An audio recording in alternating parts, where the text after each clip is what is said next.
নমস্কার বন্ধুরা, অনেকেই কিন্তু অনেক রকম ভাবে ম্যাগি বানায়। আমি যেভাবে বাড়িতে ম্যাগি বানাই, চলো আজকে তোমাদের সাথে সেটাই শেয়ার করব। এটা খেতেও কিন্তু দারুণ টেস্টি হয়। প্রথমেই দেখো, ম্যাগি বানানোর জন্য আমি এখানে 2 প্যাকেট ম্যাগি ব্যবহার করছি। ম্যাগি এমনই একটি খাবার যেটা বাচ্চা থেকে বড় সকলেরই কিন্তু খুবই পছন্দের। এরপর দেখো, ম্যাগিটা প্যাকেট থেকে বার করে নেব। আমি ম্যাগিগুলো সিদ্ধ করে নেব, তার জন্য কড়াইতে বেশ কিছুটা পরিমাণ জল দিয়ে দিচ্ছি। জলটা ভালো করে গরম হয়ে গেলে ম্যাগিগুলো দিয়ে দেব। তোমরা চাইলে ম্যাগি সিদ্ধ করার সময় অল্প নুন আর সাদা তেলও ব্যবহার করতে পারো। ম্যাগিগুলো কিন্তু ভাঙবো না, গোটাই সিদ্ধ করব।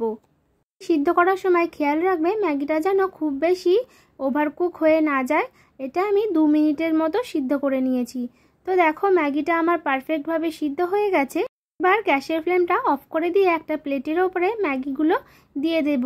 আর দেওয়ার পরে ম্যাগিটা কিন্তু হাতার সাহায্যে একটু ছড়িয়ে দেব। এর মধ্যে যে এক্সট্রা জল আছে সেটা কিন্তু শুকিয়ে যাবে আর ম্যাগিটাও ঝরঝরে হবে। পর ম্যাগি বানানোর জন্য মশলাটা রেডি করে নেব। তার জন্য কড়াই গরম করে দিয়ে দিচ্ছি বেশ কিছুটা পরিমাণ বাটার। বাটারটা ভালো করে একটু মেল্ট করে নেব। তাহলে বাটারের বদলে কিন্তু সাদা তেলও ব্যবহার করতে পারো। বাটার ব্যবহার করলে কিন্তু টেস্টটা বেশি ভালো হবে। এরপর দেখো, দিয়ে দিচ্ছি 2 টেবিল চামচ মতো রসুন কুচি। এখানে আমি রসুনের পরিমাণটা একটু বেশি ব্যবহার করছি।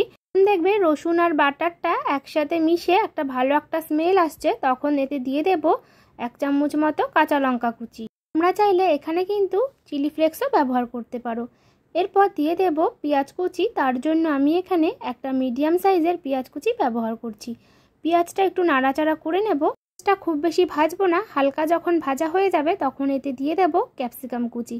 এখানে আমি একটা বড় সাইজের ক্যাপসিকামের হাফ ব্যবহার করছি। আর এখানে দিয়ে দেব আমি একটা মিডিয়াম সাইজের টমেটো কুচি।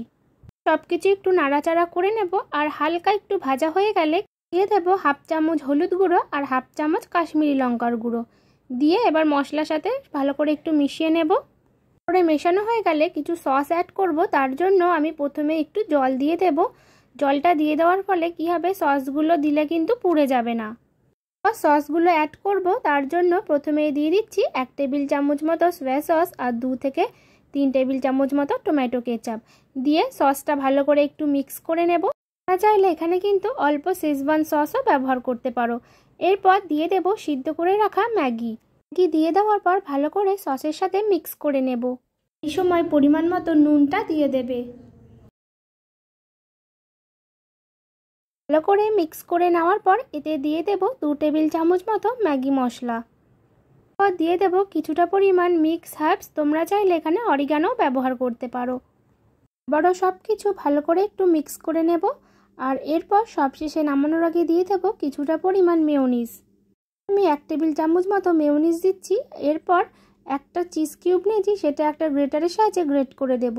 চাইলে এখানে চিজ স্লাইস বা মজারেলা চিজও কিন্তু ব্যবহার করতে পারো। এরকমভাবে বাড়িতে কিন্তু অবশ্যই একবার ম্যাগি ট্রাই করতে পারো। খেতে কিন্তু খুবই ভালো হয়। নামানোর আগে অল্প একটু ধনেপাতা কুচি ছড়িয়ে দেবো। তোমরা চাইলে নাও দিতে পারো। দেখো, আমার কিন্তু রেডি হয়ে গেল এই চিজ গার্লিক ম্যাগি। এরপর আমি প্লেটে সার্ভ করে নেব। আর সার্ভ করার সময় আমি উপর থেকে একটু গ্রেট করা চিজ দিয়ে দেব। এই ম্যাগি রেসিপিটি যদি তোমাদের ভালো লেগে থাকে তাহলে চ্যানেলটা অবশ্যই করে লাইক শেয়ার সাবস্ক্রাইব করে দিও। যারা ফেসবুক থেকে ভিডিওটি দেখছো তারা আমার পেজটা অবশ্যই করে ফলো করে দিও।